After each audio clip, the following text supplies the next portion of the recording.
আশা করছি সবাই তোমরা ভালো আছো। তো আজকের টপিক হলো শ্রীমদ্ ভগবদ গীতার প্রথম অধ্যায় 44তম শ্লোক। তাহলে চলো আর দেরি না করে শুরু করি। শ্লোকটি হলো উৎসন্ন কুল ধর্মানাং মনুষ্যানাং জনার্দন নরকেহ নিয়তং বাস ভবতি তন্নু সুশ্রম। এই শ্লোকটির সহজ অর্থ হলো, অর্জুন বললেন, হে শ্রীকৃষ্ণ, যেসব মানুষের কুল ধর্ম বা পারিবারিক ধর্ম নষ্ট হয়ে যায় তাদের দীর্ঘকাল দুঃখময় অবস্থায় থাকতে হয়, এমন কথাই আমরা গুরুজনদের কাছ থেকে শুনে এসেছি। এরপর চলো শ্লোকটিকে ধাপে ধাপে বিস্তারিতভাবে ব্যাখ্যা করি। তো শ্লোকের প্রথমে রয়েছে উৎসন্ন কুল ধর্মানাম। এখানে উৎসন্ন মানে হলো নষ্ট হয়ে গেছে, আর কুল ধর্মানাম মানে হলো বংশ বা পরিবারের ধর্ম, আচার, ব্যবহারিক ও নৈতিক আদর্শ। অর্থাৎ এখান থেকে বলতে চাইছে যে পরিবারগুলোর ধর্ম সংস্কার ও নৈতিকতা ধ্বংস হয়ে যায়। শ্লোকের এরপর রয়েছে মনুষ্যানাং জনার্দন। এখানে মনুষ্যনাম মানে হলো সেই সব মানুষের, আর জনার্দন মানে হলো শ্রীকৃষ্ণের একটি নাম। অর্থাৎ এখান থেকে বলতে চাইছে হে জনার্দন এই ধরনের মানুষ। শ্লোকের এরপর রয়েছে নরকে অনিয়তং বাস।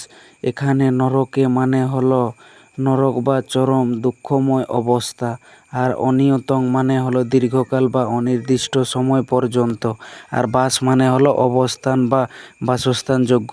অর্থাৎ এখান থেকে বলতে চাইছে এদের দীর্ঘকাল কষ্ট ও অধঃপতনের মধ্যে থাকতে হয়।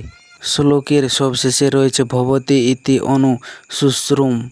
এখানে ভবতি মানে হলো হয়, আর ইতি মানে এইরূপ, আর অনু শুশ্রুম মানে হলো আমরা গুরুজনদের কাছ থেকে শুনেছি। অর্থাৎ এখান থেকে বলতে চাইছে এটি অর্জুনের নিজের কল্পনা নয়, তিনি পূর্বপুরুষ, আচার্য ও শাস্ত্র থেকে এই শিক্ষা পেয়েছেন।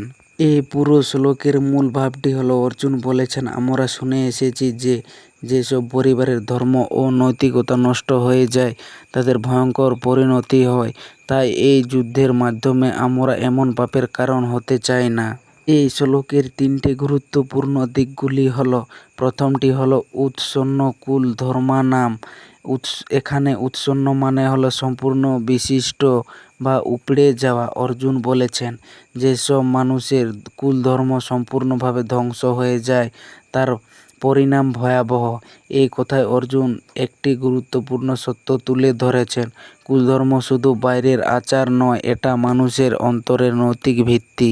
এই ভিত্তি ভাঙলে মানুষের সমস্ত দিক থেকে পতিত হয়। দ্বিতীয়টি হলো নরকে অনিয়তং বাস। এখানে অনিয়তং মানে হলো নির্দিষ্ট সময়ের জন্য নয়, অনিশ্চিতকাল। সাধারণ পাপের জন্য নির্দিষ্ট সময় নরকবাস হয়, কিন্তু কুলধর্ম নষ্ট হলে সেই নরকবাসের কোনো নির্দিষ্ট শেষ নেই। এটা সবচেয়ে ভয়াবহ পরিণাম। এখানে দেখাচ্ছেন অর্জুনের ভয় কতটা গভীর।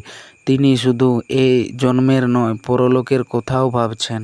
তৃতীয়টি হলো ইত্যনু শুশ্রুম, মানে এটা আমরা শুনে এসেছি। অর্জুন বলেছেন এটা শুধু আমার নিজের মত নয়, গুরু শিষ্য পরম্পরায় শাস্ত্রে বড়দের কাছ থেকে এটা শোনা। এই একটি কথায় অর্জুন তার পুরো যুক্তিকে শাস্ত্রের ভিত্তিতে দাঁড় করাচ্ছে। শ্লোকের জনার্দন নামের তাৎপর্য। অর্জুন শ্রীকৃষ্ণকে জনার্দন বলে ডাকলেন, অর্থাৎ যিনি মানুষের প্রার্থনা পূরণ করেন।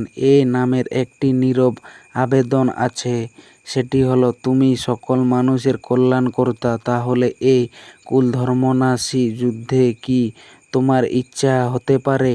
শ্লোকের ইত্যনু শুশ্রুম এই কথাটির গভীরতা। এই শ্লোকে অর্জুন একটি নতুন যুক্তি যোগ করলেন, শাস্ত্রীয় প্রমাণ। আগের শ্লোকগুলিতে তিনি বলেছিলেন আমি সুখী হব না, কুলধর্ম নষ্ট হবে, পাপ হবে। এই শ্লোকে যোগ হলো পরম্পরাগত জ্ঞান।